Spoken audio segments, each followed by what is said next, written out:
Sorry, Wayne, I got a pop-up.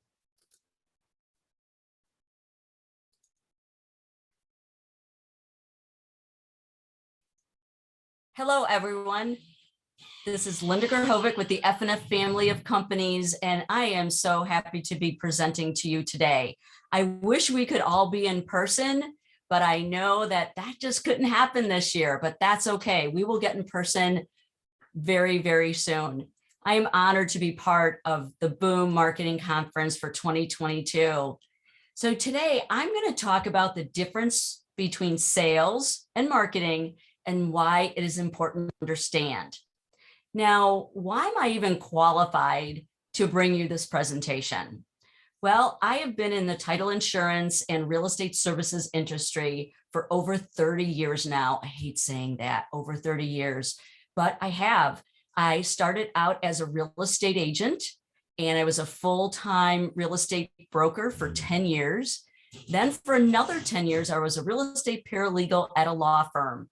So it was really great to understand everything that went on with real estate contracts and with understanding buyers and sellers and how to sell to them and how to market to them and the differences between that. And then after the law firm, I went to a title underwriter. And I have been with this title underwriting side or on the title underwriting side for 25 years now. I've been both on the direct side as well as the agency side. And the agency side is very dear to my heart, and I love working with our agents across the country. And I also love working with their customers, who are realtors, attorneys, and lenders. So I have been dedicated to education and marketing for the past 7 of those 25 years. I've done sales jobs, I've done marketing jobs, I've done business development jobs, and settling in on the education and the marketing side has been a dream of mine for a long time. So now that I'm dedicated to it, I utilize those 2 areas of our business very frequently. I use education to market, and I market our education. And no more sales. Sales are so very different. So let's start having that conversation, the differences between sales and marketing. So when you think of sales, I think about all the books that, I've accumulated over the years. I love Jeffrey Gitomer. When I was in the sales space, I always made sure that I was up to date on all of his books. And Jeff Gitomer, you either love him or hate him, right? You either like what he's talking about or you have a different methodology. But he was one of my go-tos when it came to sales. Now, granted, there are a lot of other great sales authors out there, Maxwell and Simon Sinek and a lot more other people. But Gitomer was one of my favorites. Also, I really looked into the strategy behind sales. One of my favorite books is The Challenger Sale, as well as The Balanced Scorecard. So not only talking about sales and being able to turn being I would say a traditional sales performer into a sales consultant, that took me a while to go from that methodology to the new one. And I really love the consultation process so much better. There's a lot more connectivity. You can really measure what you're doing. And it's a real strategy focused organization. So I really like Kaplan and Morton, as well as some of the other basics on, thinking and coaching and achieving excellence. So sales has so many books out there, but of course, so does marketing. And we'll talk about that too. So when you talk about sales is very different because it's really more about helping that client, right? Directly helping that client or that customer to discover, what is that differentiating factor for buying our service or our product. So sales is any customer interaction during an official or unofficial engagement, whether unofficial being an event that you're at and you're networking. Officials, when you're going into that office and you may have to have that conversation about, how much sales are coming in or not coming in. Maybe you're placing orders, but you're not finalizing the orders. Maybe you're having those conversations and you're only getting 10% of their business. It also includes activities that you perform within your company, whether it's preparing bids or proposals or agreements or contracts or presentations. We're not going to really talk too much about pricing because that's an obstacle in and of itself sometimes in that sales process. So sales is about the meeting. It's about that phone conversation with decision makers. It's maybe conversations and meetings and informal decision makers. Maybe that first person that you see at the office could be a receptionist. It could be an order taker. They're the informal decision makers. They're the ones putting information in a decision maker's ear.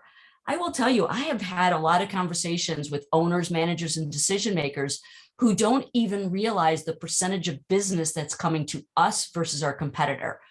Or they may think that, oh, we're giving you a third and these other two competitors equally a third.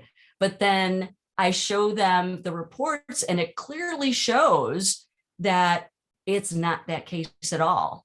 Either we're getting a larger portion and our competitors are not, or vice versa.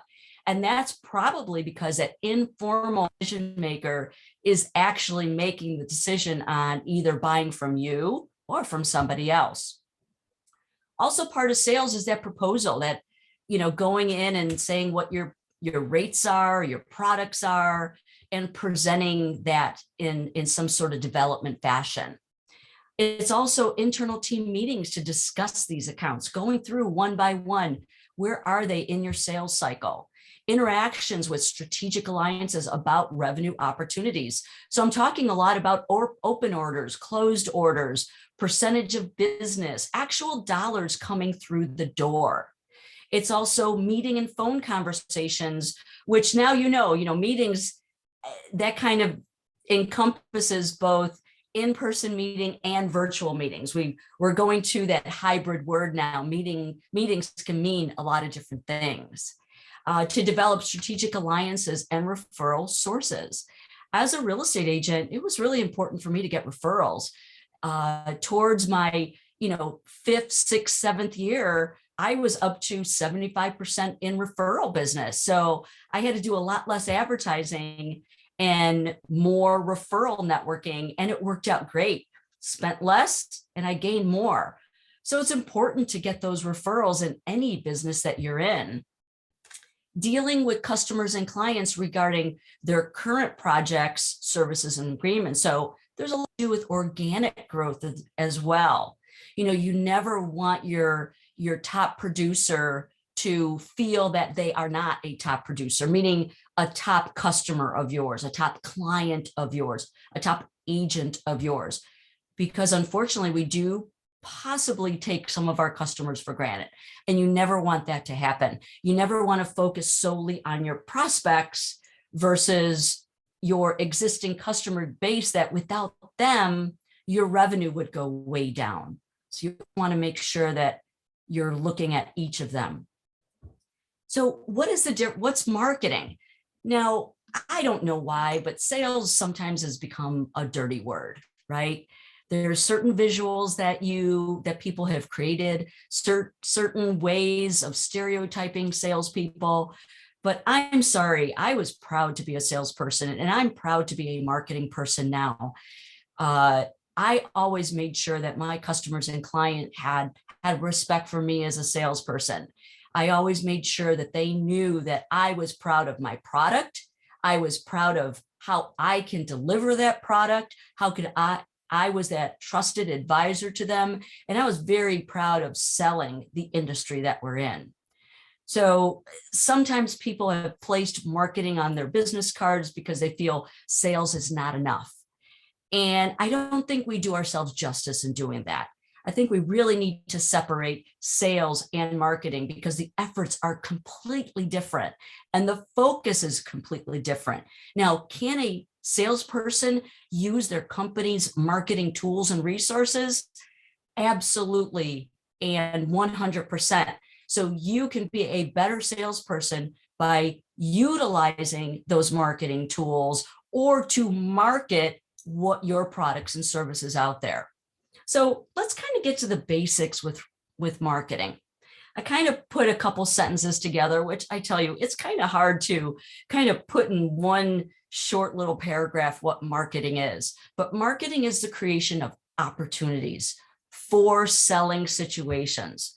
So what I create, I can put in the hands of a salesperson so that they can develop that relationship. They can start that conversation. They maybe can bring value to something or someone in their sales cycle. It incorporates many research and promotional activities aimed at understanding the marketplace. So in order to be a good marketing department or someone who is truly a marketing person, the market research has to go into it. And I'm not talking about market research from 5 years ago. I'm talking about the research that you do as a marketing department or a marketing person on a weekly, monthly, and then yearly basis. What feedback have you received?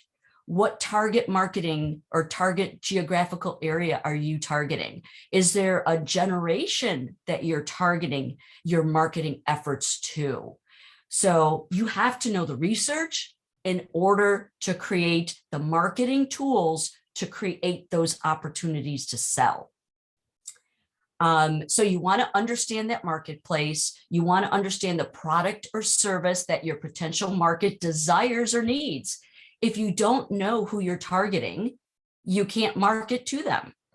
If you do not understand the service, how they want to get it, you cannot gear your marketing towards those needs and desires. For example, if you're marketing to a senior housing area, 55 plus, so you have a lot of subdivisions in your area that you are trying to market to. Well, if all of your marketing materials are more in a millennial speak, maybe they're all digital, they're all on social media, you're not going to go to that audience. You're not going to be able to market or sell to that audience because that's not how they get their products. That particular age group is more geared towards physical printed collateral. And marketing takes on 6 different areas or 6 different mediums, and we'll talk about that as well. You also have to do research on your competition. Something as simple as a SWOT analysis, not on the sales side for the individual, but on the marketing side for your company and for your competitor, is a huge, area of research. So you have to sit down and think about what are the strengths, weaknesses, opportunities, and threats that ABC company has. And you have to be honest. And this could be a meeting with your owners, managers, decision makers, but it also has to be with your salespeople because they know the perception of your company out there in the marketplace. So even if something is not your strength, but the feedback of the market says you are, that's okay. You're going to still capitalize on it. Or if there's a mistake out there, if the marketplace thinks that you are weak in one area and you are not. So that's something huge. You have to do a SWOT analysis for your company, as well as I would say at least 1 or 2 competitors and if you are in multiple markets, multiple SWOT analysis on those competitors in those geographic areas, because from east to west, north to south, from branch to branch could be different. And it is, right? Marketing efforts are aimed at increasing the level of awareness of the company and what you offer. All right, that sounds very basic, right? But that's where individual branding comes in. That's where company branding comes in. That's where, knowing who Nike is just by seeing that swoosh, right? I wish one day before I retire that title insurance could be like the Nike swoosh or Nike swoosh, so everybody knows what that is no matter what. But we're not there. We have to create that awareness in our marketplace. And it's harder because, we have a title policy, right? You can touch and feel a title policy, but it's not as glamorous as a really cool pair of shoes, right? Something that you can touch and feel. So it's really important and much more difficult to create marketing opportunities, to create marketing collateral that is aimed towards that level of awareness of a service. It's much tougher, right? So once that awareness is raised, which is the job of us in marketing, the sales process can take over. And that's where inherent differences are. We need to work hand in hand with sales. There can't be this divided wall between sales and marketing. Sometimes it's hard to do because it's a push-pull. And with some companies, marketing people may not even know your product that well. And that's where you have to educate them. And that's why that SWOT analysis is part of your marketing research that is invaluable to your marketing people. And that's why, as a salesperson, it is hard to put on a sales hat versus a marketing hat, because you have to think differently on both sides. So again, on the rights, or not sure how you see the screen, but on one side of your screen, you're going to see what I had just said about creation of what marketing is. And then I'm going into the details. So what else is marketing? So you're going to see it's less about metrics, less about goals, less about numbers, and more about marketing focused areas. So marketing is about your logo and your brand development. And it may also mean that through market research, your brand needs maybe a little boost. Maybe it needs to change with the times. I don't know. Maybe you've acquired a bunch of companies and now it seems like you have 12 different logos instead of one overarching brand that can bring in all those different branches or companies. So logo and brand development is very, very important. Developing brochures and promotional materials, that's just one tiny little aspect. You have to have all the research in. You have to know who your target market is before you start developing brochures and promotional materials. Marketing is also advertising, local and within associations. Now, granted, most of us don't have advertising budgets, not even the big companies in our space. So we have to make sure that we're utilizing our sponsorships and our promotional materials very well, locally, regionally, and nationally. It's about trade association sponsorships. And what I do, it's important that everybody knows who we are, knows our brand, knows our logo, knows what we stand for. And our trade associations are a big part of us being able to get that recognition and that brand awareness out there. And I always encourage any company to be part of their trade association. If you're a realtor, obviously your local association, but also be very active in NAR. I know you have to pay for it anyway, so why not utilize the resources and be involved with NAR? On the title side, your local trade association, whether it be your local LTA or maybe a regional LTA or the American Land Title Association, or a part of other for-profit trade associations like ResPro or October Research, which is part of NS3, the National Settlement Summit. Also, educational seminars for clients and prospects, or clients, customers, and prospects. As you know, I said I kind of cross market between education and marketing. I think education is an amazing marketing tool. So that's why I always include it. If you can educate your customer, that brings added value to that customer and a little bit, well, maybe a lot more stickiness to them to be loyal to you versus your competitor. Pushing newsletters, articles, blogs, tweets, there are things that we can give for free. We don't have to have somebody pay for a webinar or pay for a conference. We can provide great information via newsletters or articles that we have published in other trade association periodicals, whether they're in a digital format or a paper format. We can put together our own blog, whether it be individually or as a company, and on a monthly basis, put out some, very content-driven articles or information in those blogs. Or if you want to keep it simple, maybe it's a 240 character tweet about a certain topic, but you got to make sure if you're doing anything on social media, which can be, an additional webinar today, you have to have a call to action. There's got to be that brand awareness, that logo that's going to be consistent. There has to be a reason for that post and a calendar of posts and to target the market that you are targeting. Also, sponsoring industry events, whether it's direct or some sort of lateral association. Social media activities, kind of what I talked about with the tweets, adding value to that media, whether it be talking about who your staff is, about the wonderful accomplishments you made. If your target market is a certain generation like millennials, are you providing posts and content that's going to appeal to them? And that's, again, you have to understand how to market to each of those different generations. We literally do a workshop just on the evolving customer experience and how to engage different generations in different mediums, whether they be, paper or digital, or in some other way.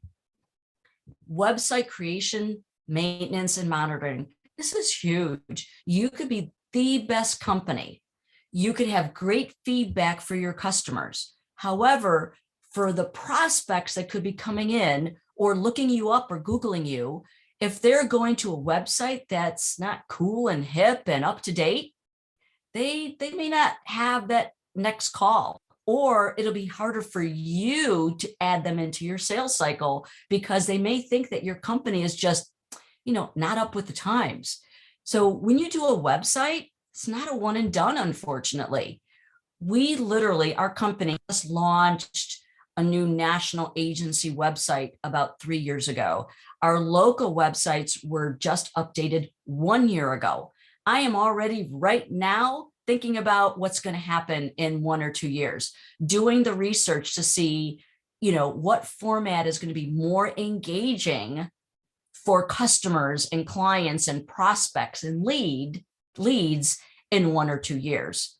So marketing is never, you cannot ever have that as a dead end. Nothing's ever done. It's always fluid and needs to change with how your target markets change, how the marketplace is changing, how the industry is changing. Public relations, letting the media know what you are doing, either online or in trade magazines or locally, whether it be a church group or some kind of organization that you belong to.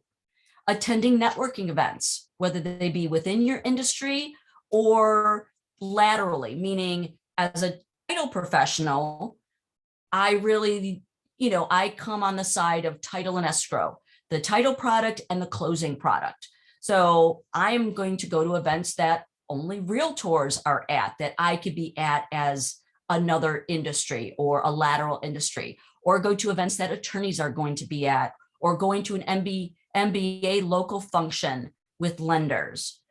Also researching business opportunities. It is a constant pipeline of business opportunities. On the sales side, it's going to be a constant pipeline of individual and company leads, where on the marketing side is, all right, what should we focus on next? What's that next business opportunity? Is there something of value that we can bring, that we can package, give it to the salespeople that will create even more opportunities for them?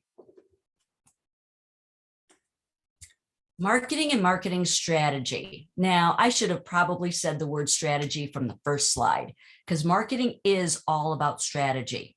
Marketing is very different from being a sales associate. Marketing is very different from being a sales manager. Marketing is so different from being a communications director. So just to give you an idea of all of the hats that come under marketing and creating a marketing strategy, you've got, and really this is in no particular order because one is not more important than the other. Everything kind of goes hand in glove with that final marketing product. And that's why communication between the marketing department and sales department is so critical. So you can have a branding manager. You can have a social media manager. You could have a print media or a collateral manager, meaning, what you can touch, that paper, a website coder, a content curator, a communications coordinator, an advertising content and marketing timing, meaning the calendar of that advertising. You can have a graphic artist that needs to work hand in glove with the branding manager and the social media manager. Social media analysis, analyzing on a quarterly basis those social media posts that you're doing. Are they effective? Are they engaging? If they're not, you need to change it up, because the whole idea of posting to social media is for it to become your digital marketing plan. All right, part of that digital media is next. Website designer obviously goes hand in hand with the website coder in the background. A content manager, which goes hand in hand with that content curator. I can design things all day long. I could probably do a little bit of each of these jobs, but I am not an expert at all 14 of these areas. That's why in the job that I do, I take care of marketing strategy. I am the marketing manager for our company, for our national agency division, because I help manage all the people that pull all of this together. Now, don't get me wrong, it is not 14 people. It is a very small group of 3, but we have a lot to do. So for a Fortune 500 company to have a small group of 3 is crazy, right? So imagine if your salespeople have to do all of this as well. You really need to separate it. So content manager, public relations director, and now more important than ever, video coordinator and editor. Now, it's just something we have to get used to, right? I had to get used to it very quickly in 2020. And that's okay. I'm a lot more comfortable on the camera than I've ever been. And I'm a lot more comfortable talking to no audience, which was really tough to do in the beginning. I'm used to being on stage, being able to walk around, being able to actually see the eyeballs and see people being engaged or not being engaged, and being able to shake it up a little bit. I don't have that, I'm not afforded that ability right now, being on a video.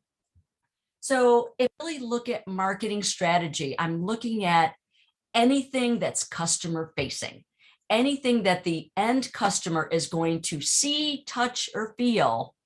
That's marketing.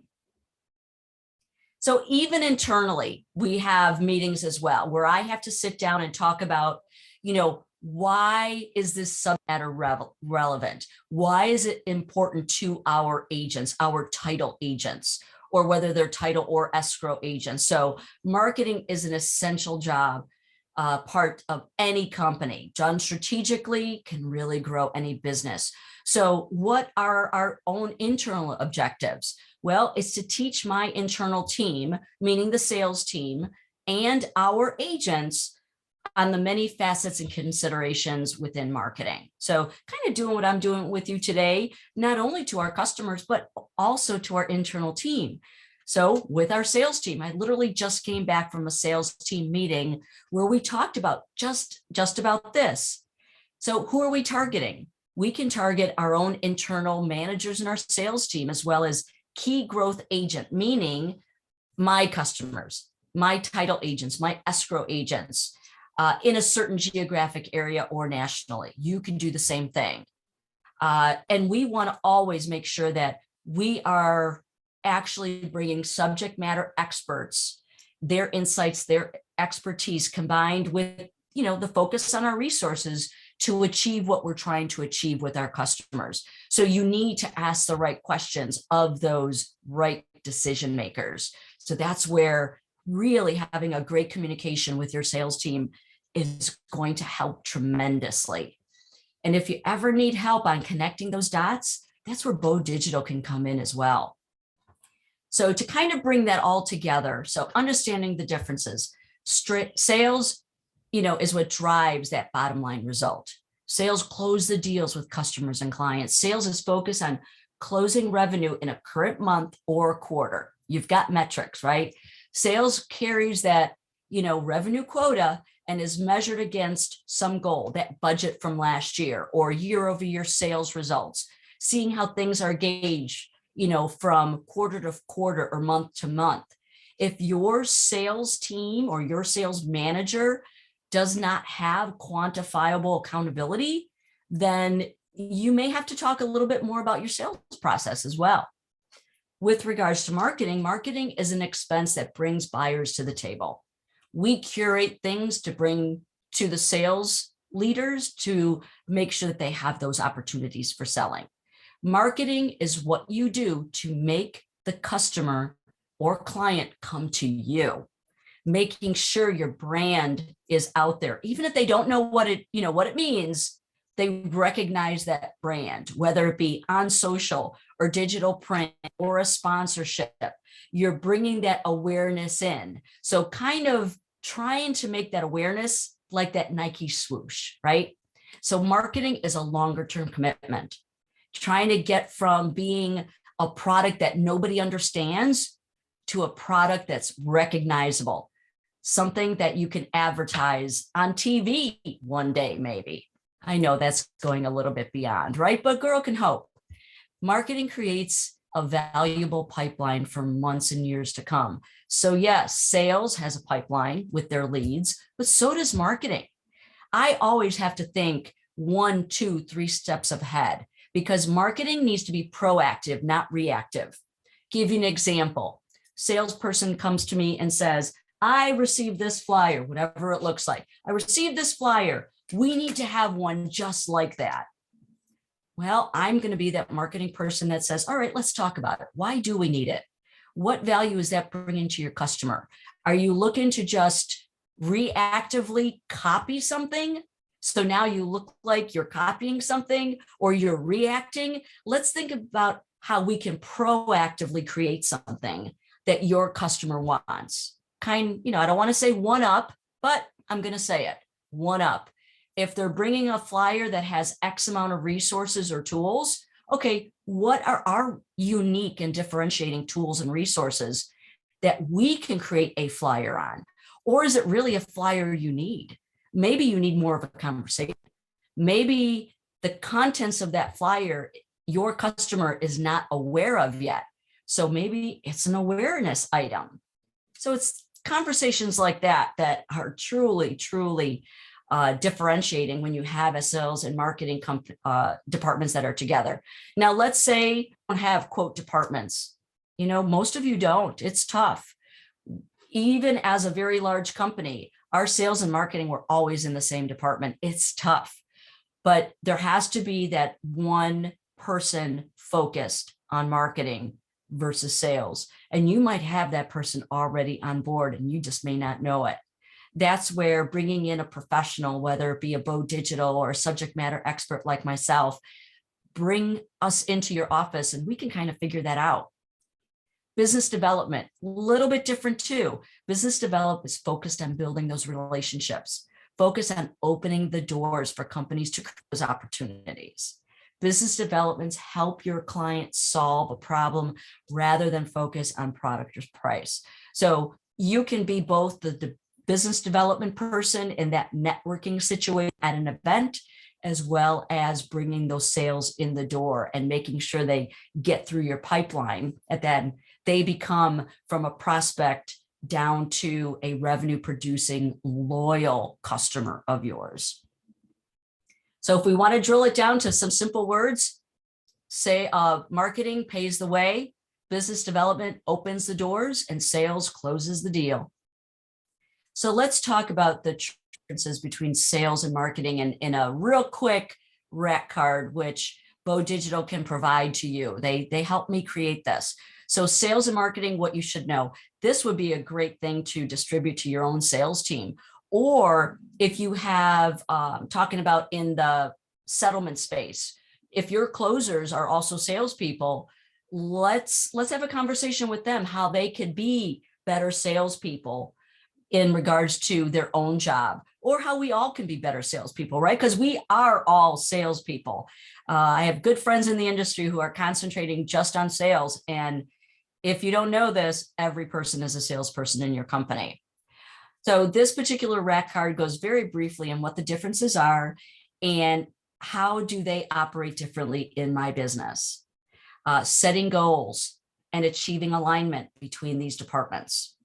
So a very simple rack card that we are definitely able to share with you at any time.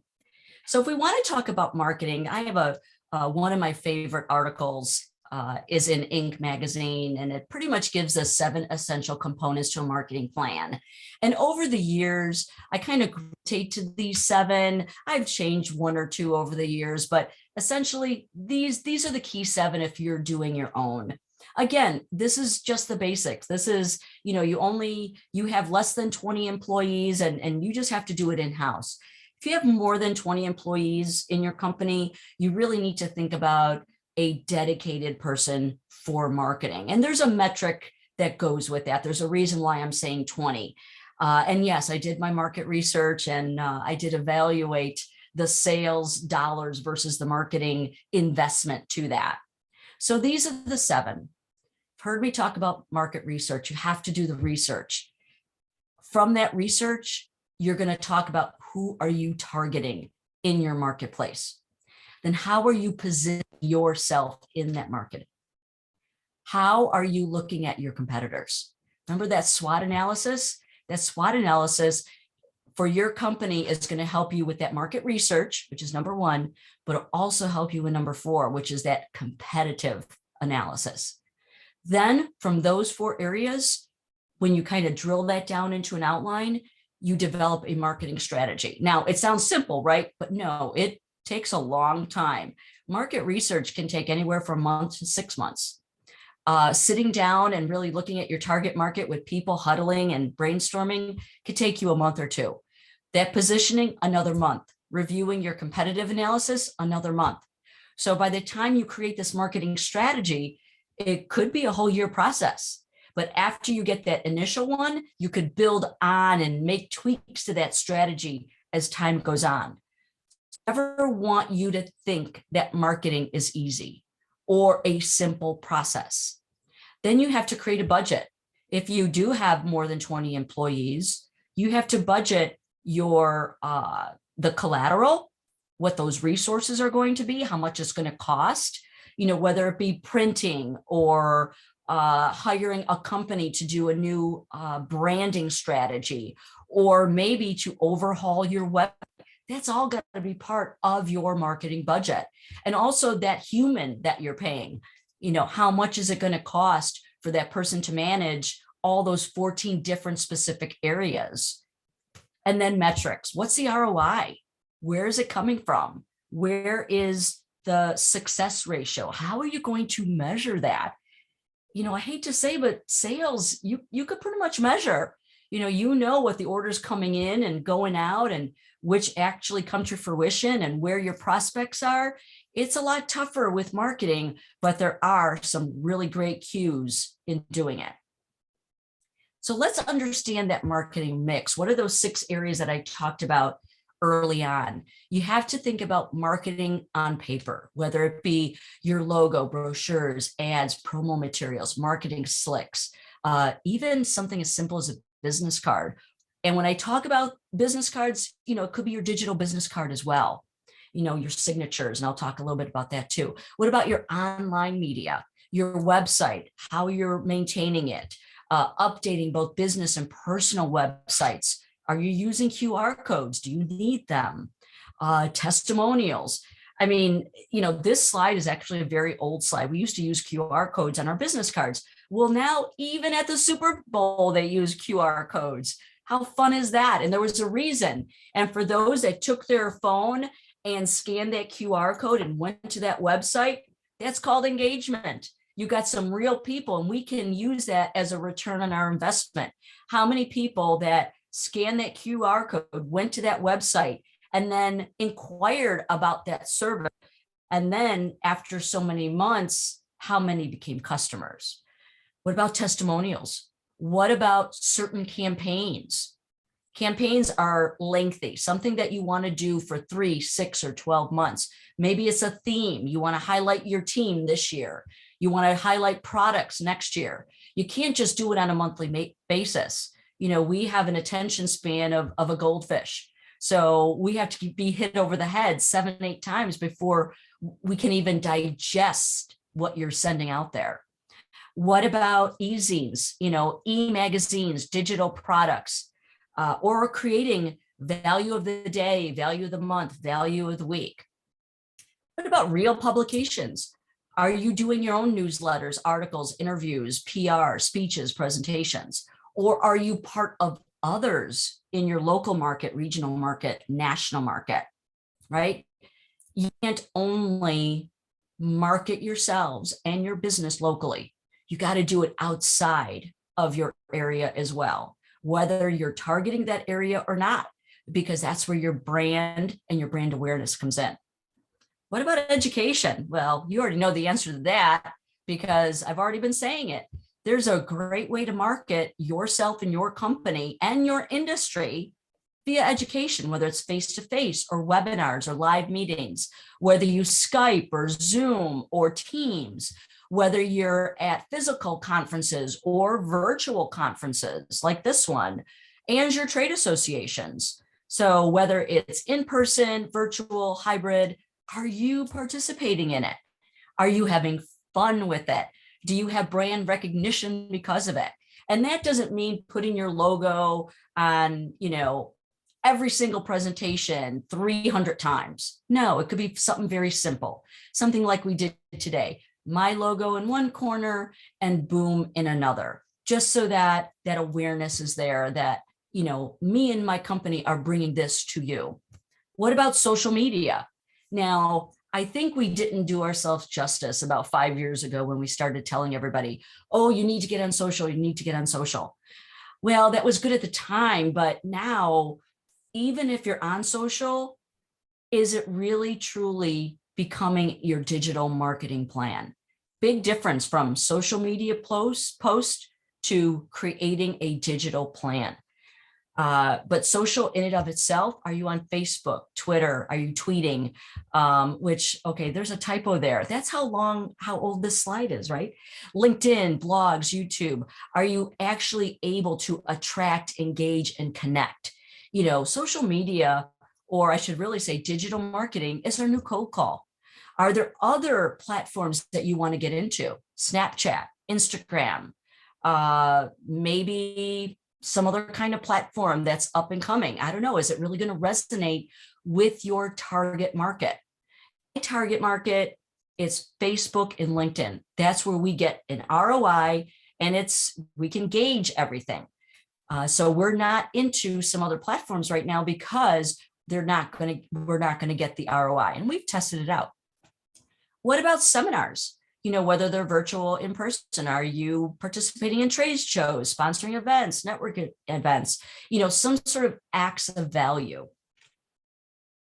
Now, if you really wanted to do a quick start on a marketing plan, you would have to really look at 9 key areas. You'd have to think about prospecting. What's your target? What message am I trying to get out there to my target market? What media am I going to use to do it? Then during that process, with regards to your leads, what is my lead capture system? Do I have a CRM? What is my lead nurturing system? What is my sales conversation strategy? This is why your sales people have to do this hand in glove with your marketing department, because there is a process. We need to know what the sales goals are. We need to know what your leadership goals are, what your revenue goals are in order to create a marketing plan. And then after, how I deliver a world-class experience, right? How do I engage? How do I increase that customer lifetime value? How do I orchestrate and stimulate those referrals for the next time? I'm doing so well as with my customers that my customers are referring me to somebody else, or they're shifting more business to me. So that's kind of a very simplistic 9-grid plan to put together a strategic marketing strategy and plan for your company. Now, what Wayne and I teamed up to do a little bit ago, because we were having a hard time providing an answer on when do you shift from doing it yourself to when to leave it to the pros, right? And that's where I did the market research about where on a dollars and cents it would come in. And a very good overview is, like I said, 20 employees or more. And then after that, gauging your marketplace, if you do have more than 20 employees, if there's going to be some of those other 14 professionals that need to come in. You know, if you only have a budget for 2 people because you have 40 employees, will one be the marketing manager and another one be the digital marketing person? I don't know. It really depends on who you are, where you are in the cycle, and how much needs to be done. So Wayne and I did a great video. It's less than an hour long, and it really goes through, is marketing what you really need? Because a lot of times we get questions from companies, individuals, and even major corporation that the first thing they come to us and say, myself as a subject matter expert and Wayne as a marketing consultant at Bo Digital, is we need marketing. Well, we kind of step back and say, is it marketing you really need? We go through those high level questions of, what are your company goals? What are your leadership goals? What are your sales goals? Is it marketing you really need? So we kind of unravel that onion to kind of see what is the core at what you want, what you need, and where you need to go, and how does a marketing plan fit in it? And it was a really great conversation that Wayne and I had, and he's going to share you a link to our YouTube page so that you can listen to that. To that video. We talk about a SWOT analysis. We talk about SMART goals, because if you go to any marketing company or any marketing consultant, sure, they can provide you marketing. They could help you with collateral. They could order you a bunch of tchotchkes, you know, the pens and the paper and the really cool electronics at a trade show. But it's not all about those tchotchkes. It's about the value that you bring. Those tchotchkes just bring you the awareness. You know, you're able to get that quart inside of your takeaway bag. You know, we've got things that are, you know, branded all over the place, but that still doesn't mean we bring you value. So is it marketing that you really need? So this video may help you with the next step of even this conversation, which I, would love to be a part of it. So with that, I really want to say thank you very much for having me today. Really think about marketing versus sales. Think about marketing as creativity, inspiration, success, brand, teamwork, design, idea, brainstorming, and concepts. Think of it definitely different than sales. And sales is a great thing, and we have great salespeople all over the place. And be proud that you're a salesperson, because you need to sell yourself, your company, and the industry, and you need confidence to do that. So if you do ever want to continue the conversation with me, give me a call. I'm Linda Grahovec. There's my phone number, my email address, and I am honored to be part of Boom Marketing Conference for 2022.